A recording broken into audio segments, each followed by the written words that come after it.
होर्मुज बंद होने से दुनिया परेशान, लेकिन अक्षय ऊर्जा के दम पर चीन हुआ मालामाल। नमस्कार, आप देख रहे हैं टीवी 12। मैं हूं आपके साथ अपराजिता सिंह। दुनिया इस समय एक ऐसे ऊर्जा संकट के मुहाने पर खड़ी है जिसने वैश्विक अर्थव्यवस्था की नींव हिला दी है। अमेरिका और ईरान के बीच बढ़ता तनाव अब एक विनाशकारी महायुद्ध की शक्ल ले चुका है। इस्लामाबाद में दोनों देशों के बीच होने वाली शांति वार्ता के विफल होने के बाद अमेरिकी राष्ट्रपति डोनाल्ड ट्रंप ने होर्मुज जलसंधि स्ट्रेट ऑफ होर्मुज की पूर्ण नाकाबंदी कर दी है। यह समुद्री रास्ता दुनिया के कुल तेल और गैस व्यापार की जीवन रेखा माना जाता है। इसकी नाकाबंदी का सीधा मतलब है कि वैश्विक बाजार में ऊर्जा की भारी किल्लत और कीमतों में बेतहाशा बढ़ोतरी। जहां भारत, जापान और दक्षिण कोरिया जैसे एशियाई देश अपने घटते तेल भंडारों को लेकर चिंतित है, वहीं इस भीषण आपदा के बीच चीन एक बड़ी रणनीतिक जीत हासिल करता दिख रहा है। यह समझना बेहद जरूरी होगा कि तेल का सबसे बड़ा खरीदार होने के बावजूद चीन इस संकट से नुकसान के बजाय फायदे में कैसे रह सकता है। चीन के इस मजबूती के पीछे उसकी एक दशक पुरानी वह दूरदर्शी रणनीति है जिसके तहत राष्ट्रपति शी जिनपिंग ने ऊर्जा सुरक्षा को राष्ट्रीय सुरक्षा का अनिवार्य हिस्सा बना दिया था।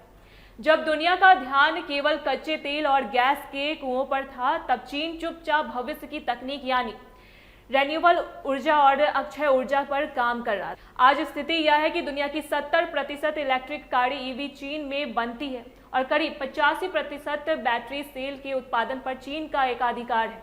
होर्मुज के बंद होने से जैसे जैसे पेट्रोल और डीजल की कीमतें बढ़ेगी, पूरी दुनिया के पास इलेक्ट्रिक वाहनों और सौर ऊर्जा की ओर रुख करने के अलावा कोई विकल्प नहीं बचेगा। और जैसे ही दुनिया इस बदलाव की ओर बढ़ेगी, उसे चीन की कंपनियों के सामने ही खड़ा होना पड़ेगा।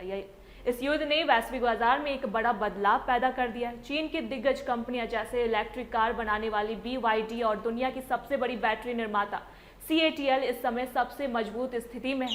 मार्च 2026 के आंकड़े बताते हैं कि हांगकांग के शेयर बाजार में इन कंपनियों के शेयरों में जबरदस्त उछाल आया है। इसकी मुख्य वजह यह है कि जो देश अब तक ऊर्जा के लिए खाड़ी देशों के तेल पर निर्भर थे, वे अब अपनी नीतियों को बदलकर चीनी तकनीक को अपना रहे हैं। पाकिस्तान इसका एक सटीक उदाहरण है, जिसने अपने बढ़ते तेल आयात बिल को कम करने के लिए चीन से भारी मात्रा में सोलर पैनल मांगे हैं। इसी तरह ब्रिटेन और इंडोनेशिया जैसे देशों में भी इलेक्ट्रिक कारों और सोलर इंफ्रास्ट्रक्चर की मांग में भारी बढ़ोतरी देखी जा रही है। विशेषज्ञों का मानना है कि अमेरिका दुनिया का सबसे बड़ा तेल उत्पादक होने के बावजूद पिछड़ सकता है, क्योंकि उसने रिन्यूएबल एनर्जी के बजाय नेचुरल गैस LNG को अधिक प्राथमिकता दी है। डोनाल्ड ट्रंप की नीतियां भी इसी दिशा में है। इसके विपरीत चीन ने आपदा में अवसर तलाशते हुए अपने सोलर पैनल, बैटरी और इलेक्ट्रिक कारों के एक्सपर्ट्स को रिकॉर्ड स्तर पर पहुंचा दिया है। पिछले साल के मुकाबले चीन का यह निर्यात करीब 47% बढ़ चुका है। न्यूयॉर्क यूनिवर्सिटी के विशेषज्ञों का कहना है कि ईरान युद्ध की वजह से पैदा हुआ यह क्राइसिस वैश्विक स्तर पर अमेरिकी ऑटो इंडस्ट्री को बड़ा नुकसान पहुंचाएगा और चीनी इंडस्ट्री को दुनिया का निर्विवाद राजा बना देगा। होर्मुज की नाकाबंदी ने दुनिया को यह एहसास करा दिया है कि पारंपरिक ईंधन पर निर्भरता कितनी जोखिम भरी हो सकती है।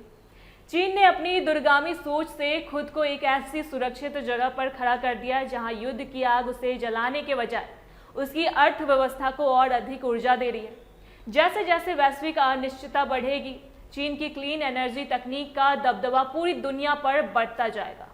यह युद्ध न केवल दो देशों की लड़ाई है, बल्कि यह दुनिया के ऊर्जा मानचित्र को भी हमेशा के लिए बदल रहा है, जिसने चीन एक नई ग्रीन सुपर पावर के रूप में उभर रहा है। ऐसी तमाम अपडेट्स के लिए देखते रहे टीवी 12। धन्यवाद।